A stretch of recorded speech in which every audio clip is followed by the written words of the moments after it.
All right, welcome back to Market Day Report. I am Scott Shelley, otherwise known as the Cow Guy. This is the last time we're getting together to talk about these markets and livestock, but you're going to stick around. Cow Guy closed. Top of the hour, that's 1 Central, 2 Eastern. We've got another great show, super lineup of guests. We have great guests. Rebecca Walzer, we got Tommy Grisafi, we've got Bill Baruch. Come on, it doesn't get much better. 3 great guests, 3 great subjects. It's going to be a great show. Top of the hour, 1 Central, 2 Eastern. The Cow Guy closed, and that's going to be, let's call it about 15 minutes and 40 seconds from right now. Let's take a look at these markets, though. Right? Let's take a look and see what the corn's got in store for us. It was up a couple cents the last time we were there. Gave it back. These now down up only 3/4 cent. So very quiet. 4.78's last. We've had a 7-cent range, and we're about a penny and 3/4 away from the high of a 7-cent range. I guess that paints the picture for you. Trying to put a 5 in front of March, but 4.94 1/4 is all we got right now, and that's up 1.5 cents. Soybeans in Chicago. Well, what do we have going on there? That jam price is up 4 1/4 cents to 13.86 3/4. That's still pretty much 3 cents off the high of the day. Well off the lows by about 18 cents. So that'll give you an idea. We're 4.5 cents better. Jan beans in Chicago, 13.87 is the price.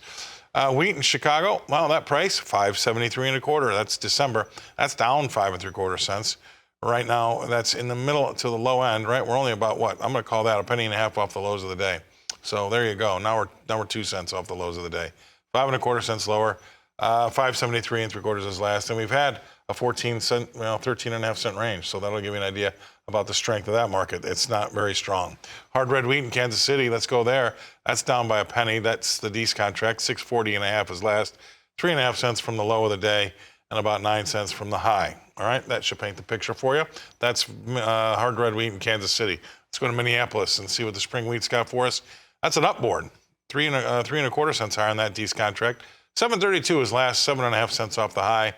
5 cents or 4 3/4 cents off the lows. So there you go. 3 1/4 cents is the change to the upside. Dees spring wheat, Minneapolis, 7.32 is the price. Finally, cotton was up around 170 some odd points. We've come back a little bit here. 155 points higher right now in that Dees contract. 79.03 is last, and that's 85 points from the highs. Let's bring in our guest analyst. He's batting cleanup today. That's Ted Seifried, Zaner Ag Hedge in Chicago. Ted, pressure's on. You got to say something that nobody else has said all day today. But it's been an interesting one in the outside markets. There's been a little bit of movement for us. What do you see here? Yes, guys. First of all, I don't know what everybody else has said all day. So, but what I will say. You mean you're not watching? I've got other things I'm doing, buddy. But one thing I'll say is I'm surprised wheat isn't catching a little bit more of a bid after conditions came in a little bit lower than expected yesterday, although they are still really pretty good for this time of year. Other than that, a fairly quiet trade day for corn and soybeans. We started the whole turnaround Tuesday, but then we canceled that about midday.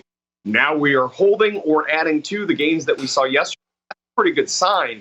However, it's a weather market, and that can change with the wind, literally and figuratively.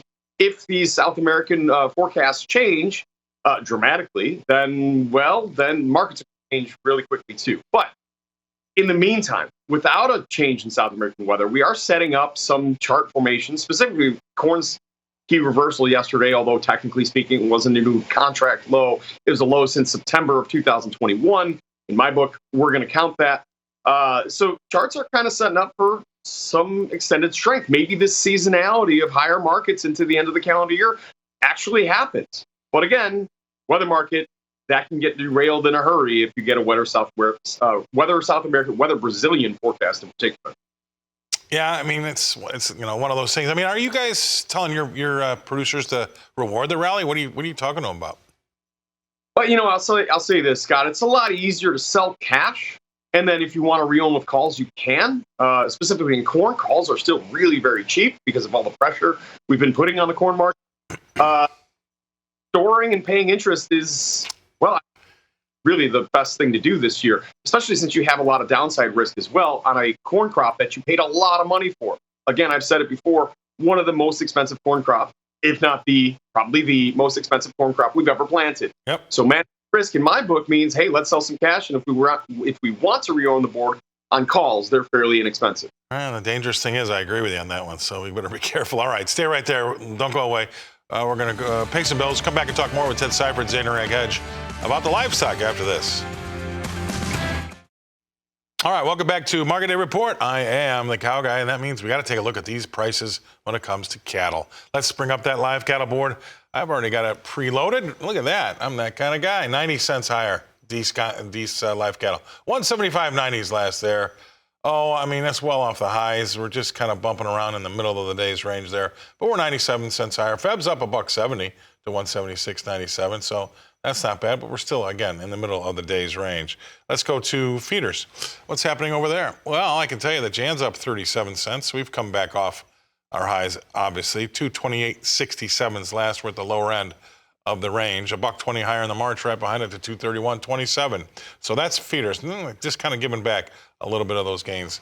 What about the lean hogs? This was lower, and it's been lower all day. $1.05 lower up front. That's D. 72.30 is the price. 25 cents off the low of the day. And we also are $1.05 lower in the Feb right behind it, or now $1.07 lower. 75.95 is last there. All right, let's bring back in our guest analyst who's been so patiently waiting in the wings. That's Ted Seifried, Zaner Ag Hedge. All right, the cattle, interesting trade. What are your thoughts there? Yeah, you look at the board right now and you say, hey, that's a pretty good day. But then if you've been following along all day, you say, oh, man, it was such a better day at one point. Right. But for the feeder cattle, which really need way, that Jan feeder only up 35 right now.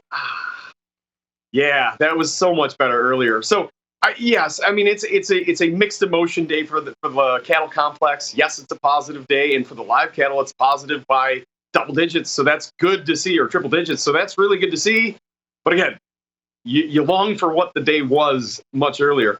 As far as the hogs are concerned, a little bit of a nap, a little bit of a breather. The schmogs are taking a little bit of a cooling off the chart, correcting RSIs, things like that.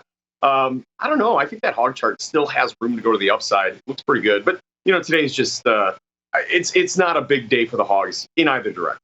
Yeah, right. Looks like we found some people that are still willing to sell cattle. So after that rally, they unloaded, but we've kind of negatively come back down. We'll see if we can hang on to the gains for the day. That'll be a big deal. All right, I appreciate you coming on. Thank you very much. Great stuff, great content as always.